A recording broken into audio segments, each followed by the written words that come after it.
the taste of iron. That's what clings to your tongue when the world stops making sense. Not blood, not fear, just the raw metallic tang of impossible choices. They say silence is golden. They've never stood where I am now. The air doesn't just hum. It screams with the ghost of 1,000 shattered futures. And that sound? That relentless, digital chirp? That's not a clock. That's the heartbeat of something ancient and terrible, waking up. Every second is a hammer blow against the fragile glass of reality. Crack, crack, crack. I remember the lie. The one they fed us, the one we swallowed whole. Humanity's last chance. They whispered. Their words slick with engineered hope. They called it a shield, a beacon, promise. But I saw the truth, flickering in the dead, indifferent eyes of a forgotten god. It was a key to unlock the end, not prevent it. I held it, felt its cold, malevolent hum against my skin. And in that moment, the world didn't just shift on its axis. It ruptured. Because I knew what it could do, what they intended. Now the hunt is on. Not for answers, not for justice, but for me. For it. They're not coming with polite requests or official warrants. They're coming with absolute certainty, with the surgical precision of an executioner. And the only thing more terrifying than the cataclysm about to be unleashed is what I have to do to stop it. This isn't about saving the world anymore. It's about burying it before it burns us all alive. And I can already feel the heat. The flickering glow of a dying camera screen paints my face in stark, terrifying relief. This isn't the highlight reel, is it? Not the apex Kai you signed up for. My fingers, numb and monstrous with frostbite, struggle to hold this flimsy piece of plastic, a futile tether to a world I've long since abandoned. Every breath is a jagged shard of ice in my lungs. Every blink a fight against the encroaching dark. This abandoned station, my self-appointed fortress, has become my tomb. I came for authenticity, for the ultimate challenge, for the raw, unfiltered truth of human endurance. Now, as the battery bleeds out and the cold gnaws deeper than bone, all that's left is the raw, unfiltered truth of my magnificent, fatal mistake. The whispers in the dark aren't just the wind. They're the echoes of every ambition, every desperate need for more. And they're laughing. Before the silence, there was the roar. A dizzying kaleidoscope of adrenaline-fueled spectacle. Leaping from cliffs, scaling sheer ice walls, riding storms in a tiny craft. This was Apex Kai, the persona, meticulously crafted, relentlessly driven. Each daring stunt, each confident vlog, a calculated escalation in a relentless pursuit of the viral hit. The numbers spoke louder than any warning. Tens of millions of views, sponsors lining up, a legion of devoted followers hungry for the next impossible feat. My digital footprint was a trail of conquering defiance, of pushing boundaries for the thrill, for the validation, for the sheer, intoxicating rush of being seen. The risk wasn't a deterrent. It was the currency, the key to unlocking an even greater, more perilous stage. And I was always ready for the next act, always chasing the sun that would inevitably burn. The glass and steel boardroom was a world away from the frost-rimmed edge of the world. Here, amidst the polished surfaces and hushed tones, I sold the dream. 72 hours. Arctic exposure, I declared, my voice resonating with carefully calibrated confidence. Unprecedented authenticity. Raw, unscripted survival. The ultimate test of human spirit, captured live for millions. Skeptical faces stared back, calculating risk versus reward. But I saw the flicker in their eyes, the avarice mirroring my own ambition. I painted a vivid picture. A lone figure against the unforgiving north, an abandoned station as the stage, a digital feed bridging the chasm between life and oblivion. I promised engagement, a narrative so compelling it would eclipse all competitors. They bought it hook, line, and sinker. They bought the legend. They bought the danger. They bought me. Days later, nestled at the edge of civilization, the final pre-departure vlog went live. This is it, Apex Legion. I boomed, showcasing my advanced gear. The meticulously packed rations, the high-tech comms, the state-of-the-art survival suit. My voice pulsed with carefully manufactured excitement, detailing the foolproof plan to inhabit the abandoned research station, Station Borealis. I walked through the blueprints, highlighting the safest sections, the most direct escape routes. No stone unturned, no contingency unplanned. The comments section exploded with anticipation, a tidal wave of emojis and ecstatic pronouncements. I was a god in this digital arena, infallible, invincible. I projected an image of absolute control, meticulously curated, perfectly performative. The reality of the vast, silent wilderness beyond my well-lit camp remained, for now, just a backdrop. The tracked vehicle churned across the pristine, unbroken canvas of the Arctic. Initially, it was exhilarating. The sheer scale, the otherworldly beauty. Drone shots soared, capturing the vehicle as a solitary speck against an endless horizon of white, crowned by a sky of impossible blue. My live feed crackled with wonder, narrating the majesty, the isolation. But as the hours bled into one another, the silence began to seep in, not just around me, but into me. The vastness became less awe-inspiring and more oppressive, a relentless reminder of my own insignificance. The pristine beauty felt less like a wilderness to be conquered and more like an indifferent, consuming void. The excitement slowly curdled into a subtle, creeping apprehension, a profound sense of being utterly, terrifyingly alone. Then, as if conjured from the very fabric of the storm, it appeared. A blinding snow squall had reduced visibility to zero, the vehicle crawling, engines grumbling. And then, through the swirling chaos, a colossal, dark silhouette emerged, Station Borealis. Not the sleek, scientific outpost I'd envisioned, but a rusting, half-buried behemoth of forgotten ambition. Its skeletal framework, twisted by decades of brutal weather, loomed like a shipwreck on an alien shore. Any apprehension I felt was instantly eclipsed by a surge of manic excitement. This wasn't just a station. It was a monument, a challenge, a testament to what happens when humanity pushes too far. And now it was my stage. The raw, imposing structure pulsed with a dark energy, promising untold stories and the ultimate test. It felt less like an arrival and more like a fateful encounter. The crowbar scraped against rusted metal, a jarring sound in the profound silence. With a grunt of effort, I leveraged the frozen door open, unleashing a blast of colder air from within. The interior of Station Borealis was a labyrinth of dark, echoing corridors, a frigid, forgotten world bathed only by the beam of my headlamp. Dust motes danced in the light, thick as fog, whispering tales of past inhabitants, their hurried departures, their abandoned hopes. Every step echoed, amplified, swallowed by the oppressive silence. Frozen pipes snaked across crumbling walls. Discarded equipment lay shrouded in decades of frost. The air was heavy, metallic, and carried the ghost of human presence. Methodically, I began to set up my internal cameras. Each click and were a tiny defiance against the vast, consuming emptiness. This wasn't just an empty building. It was a mausoleum, and I was its newest, unwitting resident. Deep within the station's skeletal embrace, I found a slightly less dilapidated section. Here, amidst the frozen relics of an abandoned office, I began to carve out my temporary haven. The satellite comms hummed to life, a fragile umbilical cord to the outside world. The portable heater sputtered, then roared, coaxing a small, defiant bubble of warmth into existence, pushing back the encroaching, omnipresent cold. Food supplies were meticulously organized, batteries charged, water melted. This was my island of order, a tiny beacon of human ingenuity against the colossal indifference of Borealis. Yet, as I gazed beyond the halo of my portable lamp, into the vast, shadowy depths of the structure, the illusion of control felt tenuous. The walls might hold, the heater might run, but the station watched, ancient and patient, its true secrets yet to be unveiled, its silence more profound than any sound.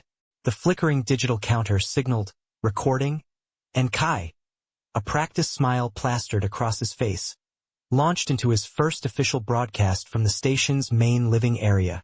His voice, crisp and confident, boomed with the manufactured enthusiasm of a seasoned influencer. He described the initial findings, the sheer awe of the pristine Arctic, and the meticulously planned challenge ahead. A grand theatrical performance for a global audience he imagined already captivated. Every gesture, every turn to showcase the station's surprisingly robust, if Spartan interior was calculated. He projected an image of absolute control, a master of his domain, even as the distant, mournful howl of the wind began to deepen, hinting at the true, untamed power gathering just beyond the reinforced windows, a subtle discord to his orchestrated symphony of self-assurance. The subtle growl of the wind escalated into a monstrous roar, a primal scream that swallowed all other sound. The station, once a sturdy sanctuary, groaned and shuddered violently under the relentless assault. It felt less like a building and more like a besieged vessel, listing and straining against an invisible, gargantuan wave. Fine, crystalline snow began to blast through minuscule cracks around the window frames, coating surfaces in a glistening, ephemeral layer of ice. Kai, fighting to maintain his shot, his hands trembling, found his confident persona cracking under the sheer, physical force. Fear, raw and undeniable, flickered in his eyes as he watched the world outside transform into a white-out maelstrom, a furious, blinding tempest threatening to swallow everything. The frenzied desperation in Kai's eyes was undeniable as he stabbed at the comms console, his fingers flying across the cold buttons. He tried every frequency, every backup channel, but each attempt was met with the same mocking, high-pitched whine, followed by the silent, indifferent dance of static across the screen. The satellite link, his umbilical cord to the world, was severed. The screen flickered, a dying gasp of digital life, before plunging into absolute blackness. A chilling realization settled upon him, heavier than any Arctic snowfall. He was alone, completely, utterly isolated. The calm facade was utterly shattered, replaced by a raw, primal fear that tightened its grip around his throat, stealing his breath. Driven by a desperate, fading hope, Kai fought his way out into the raging storm, each step a Herculean effort against the shrieking wind and blinding snow. He knew the location of his tracked vehicle, his only way out, marked by GPS, but nothing could prepare him for the sight. What was once a robust escape vehicle was now an indistinguishable mound of ice and snow, completely buried beneath an impassable drift. He clawed at the frozen snow, revealing a glimpse of twisted metal, the engine compartment, crushed, imploded by the immense pressure of ice. The last, fragile thread of escape had snapped, leaving him adrift in an ocean of white, his breath fogging in ragged, despairing gasps. Back inside, the brutal reality of his entrapment settled like a physical weight. Kai slumped against a cold metal wall, his gaze fixed on a camera he'd set up days ago, a silent, unblinking eye observing his plight. Defeat was absolute. But then, an insidious thought began to unfurl, like a venomous bloom in his mind. This wasn't just survival. This was content. The most raw, most viral content of all time. The desperation in his eyes morphed into a perverse, almost manic glint. He pulled out his handheld, angling it towards himself, a morbid ambition overriding all. Fear. He would film his despair. He would broadcast his demise, ensuring his legacy, even if it cost him everything. While scrounging for any usable supplies, any forgotten exit route in the station's dusty, neglected corners, Kai's hand brushed against a loose panel behind an old workbench. Curiosity, a fleeting distraction from his despair, compelled him to investigate. With a grunt, he pried it open, revealing a hidden compartment. Inside, nestled among a jumble of antiquated tools, lay old, leather-bound journals, faded equipment logs, and personal effects. A pair of tarnished spectacles, a child's drawing. The hastily scrawled entries spoke of dwindling supplies, an intensifying storm, and a rapid departure. It was a chilling echo from the past, a silent, desperate warning from those who had come before him, a premonition of their rushed, desperate abandonment, now threatening to become his own fate. As the Arctic night deepened, blanketing the station in a profound, freezing silence, the rhythmic groans and creaks of the battered structure began to take on a sinister quality. They were no longer merely the sounds of a building settling. A new, unsettling rhythm emerged. Deep within the structure, beyond Kai's safe zone, came faint but distinct thumps, punctuated by a metallic scrape, like something dragging, something moving. He strained, listening intently, dismissing them as shifting ice or the wind's eerie play, but a primal anxiety pricked at his skin. He raised his camera, filming the empty, darkened corridor, narrating his rationalizations even as the cold dread coiled in his gut. "Just in case," he whispered, the words thin and unconvincing in the oppressive silence. The station's ancient, makeshift power grid became a terrifying game of roulette. The lights, already dim, would flicker violently, then die, plunging Kai into an absolute, suffocating darkness that swallowed sound and space. A primal fear seized him each time, the cold seeping into his bones, before the system would sputter, groan, and flicker back to life, offering a brief, precious reprieve. He frantically battled to repair the failing sections, a desperate race against not just the darkness, but the insidious, creeping cold that threatened to claim him. Each spark, each surge of power was a small, agonizing victory against an inevitable, chilling defeat, the frantic ballet of survival etched on his exhausted face. The flickering glow of my portable heater, once a beacon of warmth, sputtered its last, plunging my temporary haven into deeper, unforgiving cold. My pre-packed meals, a dwindling lifeline, solidified into icy, inedible bricks. Desperation, cold, and a gnawing hunger forced me out, deeper into the forgotten heart of this forsaken station. Each breath was a visible cloud. Each step echoed in the cavernous silence as I scoured the derelict sections, my headlamp beam cutting through dust and frost, searching for any trace of the previous inhabitants. Old storage units, rusted and frozen shut, offered only the promise of decay. Yet I persisted, my fingers numb against the icy metal, prying, scavenging for anything that might stave off starvation. The station wasn't just cold. It was a tomb, and I was digging through its remains. Days blurred into an endless cycle of searching, shivering, and the gnawing anxiety of isolation. My mind, a fragile instrument, began to fray at the edges. One moment, I was staring into a broken, grimy mirror, trying to recognize the gaunt, frost-bitten stranger staring back. The next, a shadow flickered behind my own reflection. A fleeting movement, too quick, too dark. I spun around, adrenaline surging, but the cavernous corridor was empty, only the whisper of the wind echoing through the vents. Fatigue, I told myself, a trick of the light, a figment of my deteriorating sanity. Yet, the tremor in my hand as I recorded the incident into my dying camera betrayed the lie. The ice was seeping not just into my bones, but into my mind, blurring the lines of what was real. Buried beneath layers of desperate scrawls and logistical reports in a forgotten journal, I found it a meticulously drawn diagram, stark against the faded paper. Not a general blueprint, but a specific, detailed schematic for a hidden emergency bunker, tucked away in the station's deepest, most secure core. Its existence, the terse accompanying notes revealed, was a closely guarded secret, known only to a select few, due to something unnerving. The words were vague, cryptic, hinting at a purpose far beyond mere survival. My heart hammered, a brutal rhythm against my ribs. A bunker, sanctuary, but the unsettling tone of the journal entry, the palpable sense of dread seeping from the brittle pages, chilled me more than the Arctic air. Hope, laced with an ice-cold dread, was a dangerous cocktail.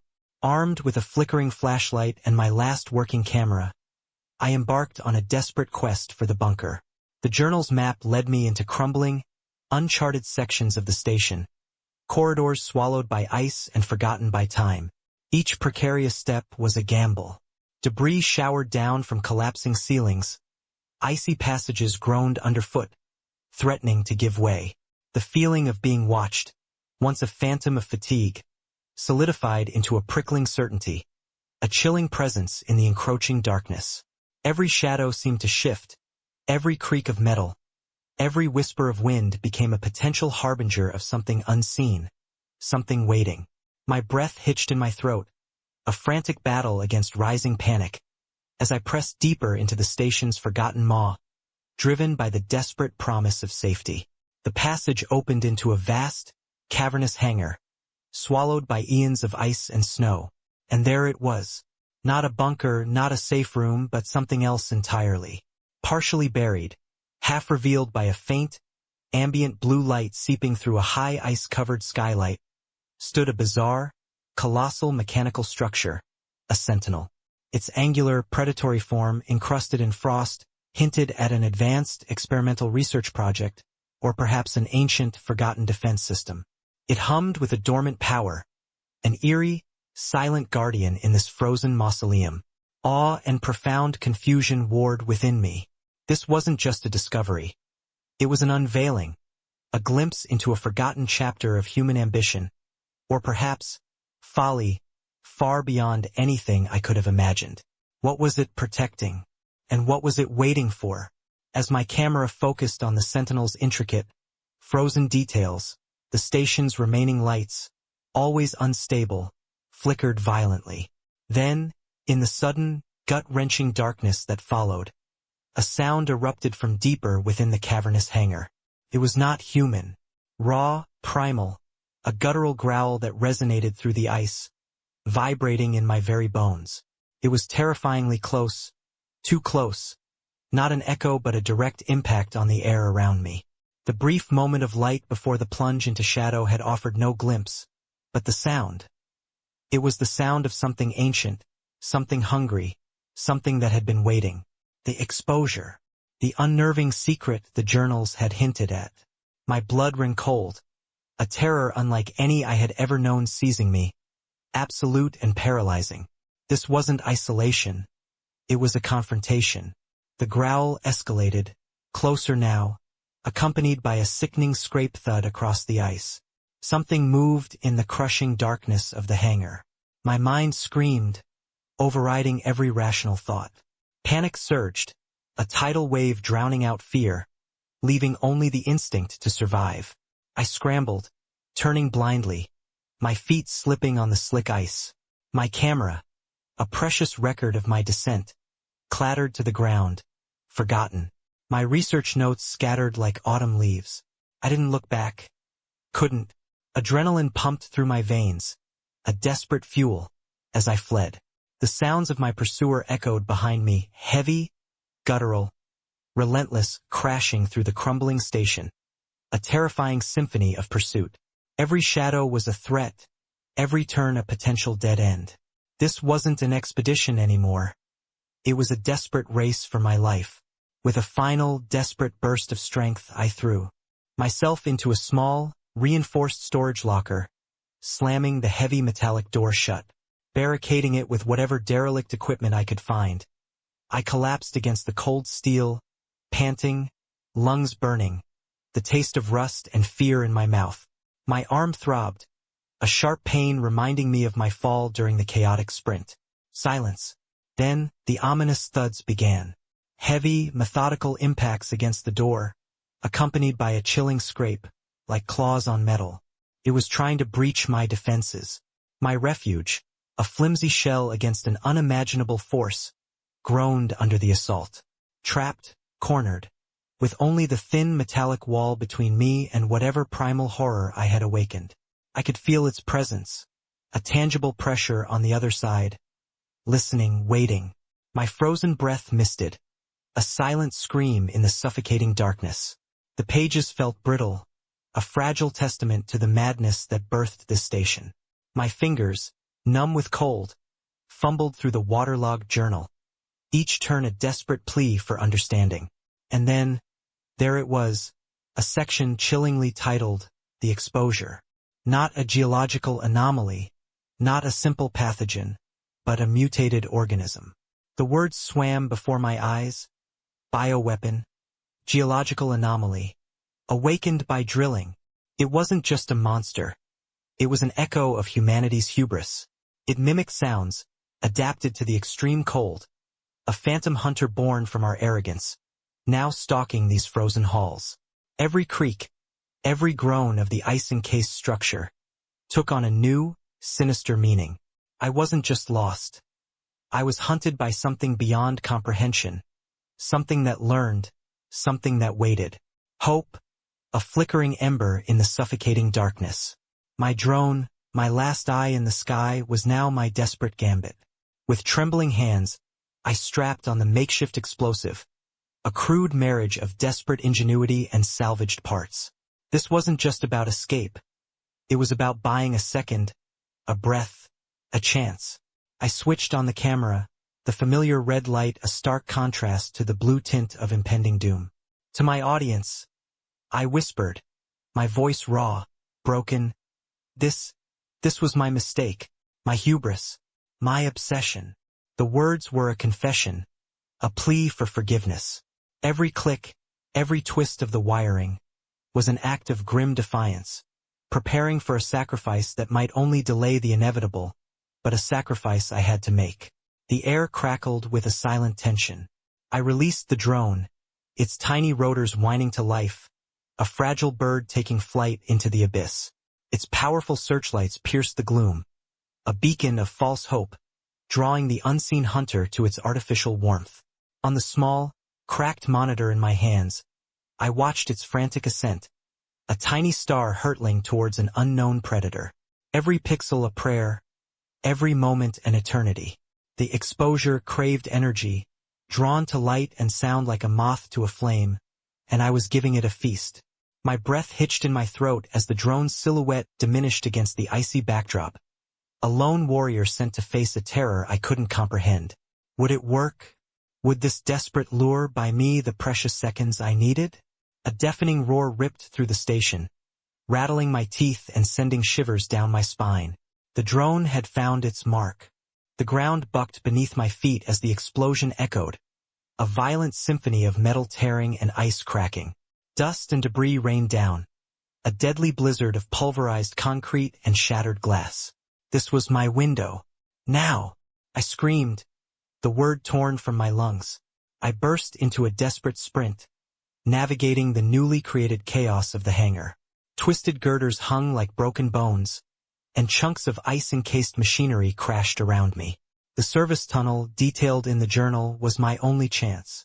My muscles screamed, my lungs burned, but the image of that mutated horror propelled me forward, a visceral fear overriding all pain, driving me into the unknown depths of the collapsing facility. The blast had thrown me into a new hell, a labyrinth of frozen pipes and serpentine corridors, half submerged in black, icy water. The air was thick with the metallic tang of rust and the biting chill of stagnation. My every step splashed, the sound echoing eerily in the confined space, a betrayal of my desperate silence. Water seeped into my boots, chilling me to the bone, transforming my legs into leaden weights. But the exposure was relentless. I heard it, a distorted echo, a mimicry of my own frantic breathing, following me through the maze. It moved with a horrifying, liquid agility, defying its unknown mass, a dark shadow weaving through the frozen architecture. This wasn't just a pursuit. It was a deadly game of cat and mouse, played out in an unforgiving, glacial maze, where every wrong turn meant certain death. The air grew heavy, thick with a smell I couldn't place, something chemical, something organic, utterly alien. My path ended abruptly. A dead-end chamber, its walls slick with ice, offered no escape. Cornered. No more running. The flickering light from my headlamp struggled against the encroaching shadows as the exposure finally emerged. Not a beast, not a machine, but a sickening blend of both. A pulsating mass of iridescent chitin and mutated arctic flesh, tentacles bristling with bioluminescent sensors, a gaping maw revealing rows of obsidian teeth. A biomechanical horror born from the ice and our folly. Terror seized me, a primal scream caught in my throat. But even in the face of absolute dread, my hand instinctively raised the camera. One final, definitive shot. To capture it. To prove it. This was it. The culmination of everything. My journey, my obsession, my end. The exposure lunged, its terrifying form filling my vision. There was no escape, but there was still a choice. I wouldn't die in vain.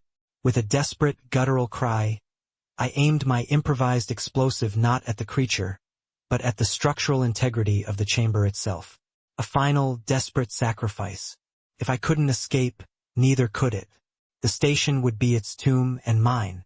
My fingers, numb and clumsy, found the record button one last time. This footage, this truth had to get out. It was all that mattered now. The world needed to know what we awakened. The impact would be total, absolute. My final breath, a testament. My last act, a desperate plea for humanity's future. The light on the camera pulsed, a silent witness to my final, defiant stand. The explosion ripped through the air, a final, guttural scream of defiance. Debris rained down, fragments of a future that almost was, now scattered to the winds. The cold device, the one that hummed with the universe's final breath, lay inert, shattered. I felt the tremors in my bones, not from the blast, but from the raw, silent impact of what had just been done. The sky, once a canvas for cosmic horrors, was now just sky, blue, indifferent. The hunt was over, the ancient terror finally silenced. But the silence wasn't a bomb. It was a void, a gaping maw where my past used to be, where my future should have been. The cost of salvation isn't measured in casualties, but in echoes, in the permanent imprint of impossible decisions. I saved them, but I lost myself. I look at my hands, not seeing a hero, but a ghost, a whisper of what was, burdened by the terrible knowledge of what nearly was. The world sleeps on, oblivious to the monstrous deal made in the dark. And as the first rays of a new, ignorant dawn touch my face, I know the real battle isn't over. It's just begun. And I am alone in the aftermath, a sentinel of secrets, carrying the burden of a world that doesn't even know it was saved.